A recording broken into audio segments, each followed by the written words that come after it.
So good afternoon everybody, welcome to the Friday Reflections. Obviously Friday afternoon now, we play Man City tonight, live on Sky Sports I believe. Obviously quite a intimidating fixture. They've just been crowned the league champions, or not, in the last 10-12 years. 10-11 years probably. Man City has been quite a frightening fixture for us, to be honest. You know, obviously the money they've pumped into the club, the way the club's ran, the players they've got, the technique, the ballers they have. So it's one of those, like, we've done quite well recently. Obviously the Arsenal defeat was a disappointment, to say the least. The performance was not good enough, but other than that, you know, you look at wins against Burnley, West Ham, draws against Tottenham, Liverpool, then that fantastic performance against Leicester. I've seen some people online saying, oh, Leicester were crap, and obviously like Sancho had a bad game, and you know, Leicester were playing such a high line. Well, yeah, what of it? We did what we had to do. We exploited their weaknesses with, you know, exciting ruthlessness. We had a game plan, we stuck to it, it worked. We didn't fall off like we have done recently. We took our foot off the pedal a little bit in the last sort of 15-20 minutes, but at 4-0, you know, mentally I suppose it's hard not to relax a little bit. So that's that. One positive is I've heard that Kevin De Bruyne will not be playing, which is a positive because he seems to consistently perform against the team. Oh my god, what's going on here? Do you ever notice that whenever you're in a rush, there's always some like knob trying to do a 3-point turn on the main road or something? Anyway, yeah, Kevin De Bruyne, he always seems to play well against the team. I mean, you look back to, I think it was last season, yeah, when John Joe Shelvey scored that great late goal outside the box to draw level. I think Jetro Williams scored as well. It was De Bruyne's like that half volley sort of Tony Yeboah style, smashing it in off the crossbar. It's like, wow, you know, what a goal. But he's obviously, in my opinion, the best midfielder in the league. Others would argue the best midfielder in the world, and do you know what? He's probably not far off that. In fact, he probably is. Now I think about it, no one else springs to mind who's, you know, close to him consistently. So yeah, Man City tonight. I'll be doing like a little quick lineup video prior to kick-off. I'll try and get in a quick half-time one as well. Whether that will be uploaded in time, I don't know, because the Wi-Fi at work is not great, and my 4G at work, it seems to struggle. But yeah, so Man City tonight, exciting. I'm hoping we'll see the likes of Matty Longstaff and Elliot Anderson come off the bench, or perhaps even start. You know, we've got nothing to lose now, especially this game. You know, this game's a bit of a free hit. You know, if we play some of our fringe players, some of our youngsters, get them valuable experience, and we get pumped by 4, yeah, what of it? You know, Man City are that good that a team that Man City could play against, you know, a team like our team last week against Leicester, against that level of performance, and still turn us over by 3 or 4. So that's not really relevant, you know. What I'm trying to say is we could still play well and get hammered. Fucking hell, made hard work of that. But yeah, I think it's a bit of a free hit. In terms of, we've got nothing to lose against City, we've got nothing to lose, but against Sheffield and Fulham, although technically we haven't got anything to lose because we're in the league, they're relegated. You know, we're playing against 2 teams who made a mockery of us in the first fixtures. You know, particularly Sheffield, they were without a win when we went there, and we surrendered, let them play and give them every opportunity to win that game. give them a platform to succeed. And the Fulham game was almost as frustrating in my eyes, because we were at home and it was just dismal. It was fucking dismal. We got a goal through a penalty, which was harsh on them. Was a Swedish fella got sent off, and then they went down to it was 1-1. They just had a player sent off and conceded a goal, and they kicked off and went at us and just wiped the floor with us, really, in every facet apart from the scoreboard. So yeah, against City tonight, I would like to see some, primarily Matty Longstaff and Elliot Anderson. They're the two standouts who need to be given chances. You know, Steve Bruce, to his credit, has given them their debuts. You know, he brought Matty Longstaff through last season. There's nothing suggesting that Rafa wouldn't have done the same, because he brought Sean Longstaff through. He gave him a chance. You know, after being on loan at Blackpool. But regardless, Steve Bruce handed Matty Longstaff his debut. Played him quite a bit last season. Has hardly played him this season. After giving him, you know, singing his praises in the media and apparently doing so much to convince him to sign a 2-year contract. And then he's not giving him the fucking chance. And like I've said in an earlier video, probably 2 or 3, it's irritating that Matty Longstaff made his breakthrough last season. I think the goal against Man U was in November. That was his debut. Then I think he and Sean played in midfield together against Wolves and played really well. I think that was a draw. And then January we bring in fucking Bentaleb, who just completely halts his progress. And then we got the same thing this year with Jeff Hendrick. And I've got nothing personal against Jeff Hendrick. I just don't think he's good enough. And it's just like, it's just for on his day he can do a job, as showed against the win against Everton at Goodison Park. You know, he did a lot of unseen work and he played well. I'll give him credit on the day. But you know, 9 times out of 10 he's not great, and he's just in Matty Longstaff's way. So it'd be nice to see those boys start. You know, Bruce or feature in some way. Bruce brought through Elliot Anderson, played him in the cup, played him against Arsenal in the league at the cup, I think. And we haven't seen him since. And when he came on against Arsenal in the cup, I know it was a cup game, but he looked bright. You know, he didn't look like a game changer, but he looked confident. You know, for a lad in his debut, 18-year-old, he picked the ball up on the left-hand side, good touches, looked good with the ball at his feet. Obviously, we've seen what he does in the under-23, some of the goals he scored, incredible. So it'd be nice to see them playing. In other news, let's get the bad news out of the way. So we're playing Man City tonight. Other bad news, Callum Wilson has picked up another injury. I believe it is a hamstring injury. I believe it's the same hamstring, which is worrying. It's just a good thing that he's picked it up now as opposed to 2 or 3 weeks ago, because I know it's sad to sort of lower our expectations. And well, no, I'm not going to say lower our expectations, because we don't expect too much. In my eyes, the majority of the proper fans don't expect too much. But it's just a bit upsetting to be like, oh, that's where we are. You know, thank God, you know, we're safe. But that's that. So it's a relief that it's now, and that it's not a case of we don't have to rush him back. You know, it's not a case of, right, we've got to hammer this rehab, and you know, he can. We still want him back as soon as possible for next season, of course. I'm hoping it's not the whole summer, but now he can. This last 3 weeks or 2 weeks, he can sort of, you know, relax a little bit. Let's take our time, make sure his hamstring is fully, you know. It's not a case of, right, how do you feel? Oh, 75%, right, we need you to play. It's, you know, we want him to be like feeling 100%, absolutely bob on, ready to go for next season. It's just a shame, because you know, he got the 2 goals against Leicester. He was incredible in every facet of his play. The few games before that, he was wasn't sharp. He was a little bit, you know, off the pace.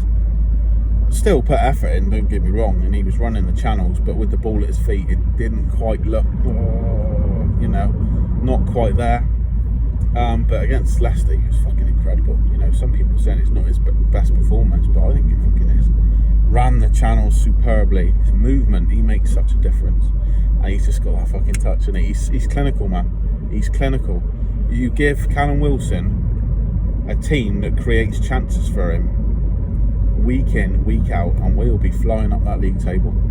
You know, if we can get Ryan Fraser fit and play, you know, anywhere near the sort of player he's meant to be, banging in the crosses for him, if we can have ASM consistently fit and firing, maybe Almiron, you know, threading through those passes like he did against Leicester, get balls into the box and get people with pace up with him, and, you know, giving him the ability to play on the shoulder and feeding him those balls. Jacob Murphy down the right hand side, because he does love drifting it out to the channels, does Wilson, and it works.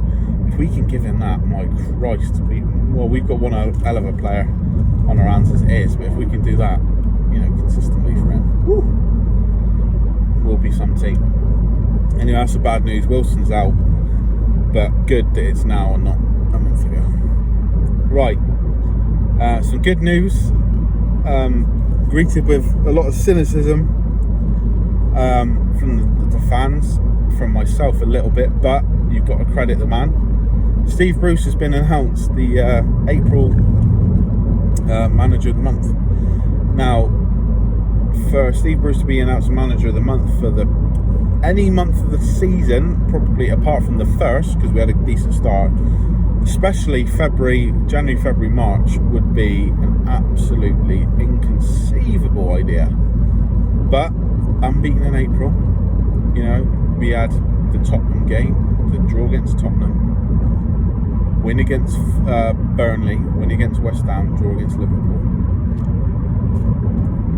What fantastic 4 results. You know, if you tally up those in the international break, if you said to me, because the disappointing thing was the block of 4 games before the international break was so crucial. We had, what was it? It might not be in the right order. I'm trying to think now. No, it was Wolves, Villa, West Brom, Brighton, right? And we needed to get 2 wins minimum and a couple of draws. Like, we needed to be beating Brighton and we needed to be beating West Brom, and we could have done with having a go at Wolves a bit more, because we were unlucky not to beat Wolves and Villa. Good points, to be fair. I would have taken a point against Villa regardless, because they are such a good team on that day. But then, you know, we were lacklustre, unambitious and limp against West Brom, and then against Brighton. Wow. Less said about that, the better. So at that point in time, you said, right, in 4 or 5 weeks' time, Steve Bruce is going to be Manager of the Month. I would have fucking laughed you out of the place, you know. With Burnley, not the best footballing team in the world. We haven't got the worst record against Burnley, but they're a proper organised team. They know what they're doing, whereas at times we've gone out onto that pitch and it looks like the players haven't got a fucking clue what's going on, what's the plan. I certainly get that impression watching as a fan. So that's that. And you think, right, no, it's Tottenham first, sorry. Tottenham, okay, on a bit of a downwards with Jose and whatnot, but they got Harry Kane, they've got Gareth Bale, they've got that Ndombele fella, you know, Lucas Moura. You know, they're match winners in that team. Dele Alli on his day, I don't think he was fit at the time actually, but more than capable. You know, match winners in their midst. And then you add West Ham, you know, one of the success stories of the season. Wow, what a team. My best mate's a West Ham fan, as I've said numerous times, and I envy him so much. And then Liverpool at Anfield, not a happy hunting ground for the Cockbites this season. However, we have proved numerous times this season, the last couple of years, if you're a big team in particular, but whichever team, if you're struggling for form, we are the team you want to play, because we will bend over and let you do what you want. So that was a terrifying prospect. You know, Liverpool were starting to improve a little bit, and you think, you know, the last couple of games they were 1-0 up till late on, then surrendered a draw, and you think, you know, their luck's got to change at some point, and the same thing happened. But yeah, so wow, for the performances, Burnley first half was crap. Tottenham, was a good performance all round. The first half was better than the second, but solid. Burnley, first half dire, second half great. West Ham, first half great, second half, or first 20 shite, second 20 better. Liverpool, we weren't crap, but Liverpool should have beaten us by 7 or 8 really, and we could have scored 3 or 4. It was just such a mental game. People on certain channels saying that, you know, from a Newcastle point of view, it was boring. It was I watched it with my dad and my brother, Liverpool fans, and tried not to rub it in too much when Callum Wilson scored, and then definitely tried not to rub it in when Joe Willett eventually got that goal. But yeah, what a game that was. So to pull out performances like that, which weren't perfect, but to get those points, to get those results when the pressure was on, you know, after Brighton spanked us 3-0, we're not only in free fall, we're favourites to get we're worried about West Brom, let alone fucking Fulham. So, not Steve Bruce's biggest fan. I think he got an easy ride on TalkSport the other day. Some of the shit he comes out with is fucking biblical. It's comedy gold. However, he is a genuine football bloke. I still think he's more of a Man U fan than he is a Newcastle fan. But he knows he's lucky. He's never going to speak out against Ashley, which I think is what the fans want, because that's why Rafa was respected so much by the fans. But he's never going to do that because he's lucky as fuck to be in the position he is. But for those four games, you can't give him anything but credit. You know, you brought on ASM and Wilson at the crucial times against Burnley. Some will say, well, obviously, I agree, obviously. You know, you're down 1-0 and you got your 2 best attacking players on the bench, you know, obviously. But he still did it. His substitutions have been better and better timely of late. You know, he stuck to his guns to keep Joe Willock as a sub when he probably deserved to start, and he got him those 3 goals. He stuck with a formation that he believed that works, and he hasn't thought, right, I have to tinker this again after some criticism about it. You know, he swallowed his pride probably to bring back Matt Ritchie, which I think we all agree with what Ritchie said to him, but you've got to have some respect. You know, could he have said it behind closed doors in his office? I would have preferred that. But, you know, he swallowed his pride. He's brought Ritchie back in. It was nice to see the reaction of the players with Steve Bruce, Alan Saint-Maximin, Joe Willock, etc. when they went and saw him when Joe Willock scored that goal at Anfield. So, again, like I said, I'm not a massive fan of him. I don't think he's the man for the job at Newcastle. That's as far as I'll go. You know, I'm not going to call him fucking cabbage head like people have and criticise him and say he's fucking this, that and the other. I don't think he's a Premier League class manager overall, and he's not the man to take Newcastle forward. However, in those period of 4 games, he did a very good job. So, Steve, well done. You know, well deserved. And people are going to take the piss. But, like I said, you take those 4 results in isolation, well deserved. Yeah, so 10 to 5, Friday afternoon, Friday reflections. There's more that's gone on this week. I could go on about Amanda Staveley refusing to comment because of disclosure agreements and blah blah blah blah, which sounds all very promising, but I'm not going to go into it. I want to keep it about what happens on the pitch and in the press room, really, as opposed to up in the boardroom. And that's it. Yeah, that's all I wanted to concentrate on. Really, was the Man City game pending Callum Wilson and obviously Steve Bruce. So, last of all, well done again, Steve Bruce. If you like the videos I've been doing, I've clocked up quite a few now. Please like, share, subscribe, comment. You know, any feedback is good feedback. Any press is good press and all that malarkey. So yeah, I appreciate any tips or anything. And yeah, hope you enjoyed the video. Please enjoy the weekend. Hopefully we get a good result tonight. Can't wait. Although we, like I said, up against a good team, but let's go. Let's have it. Right. Cheerio. See you later.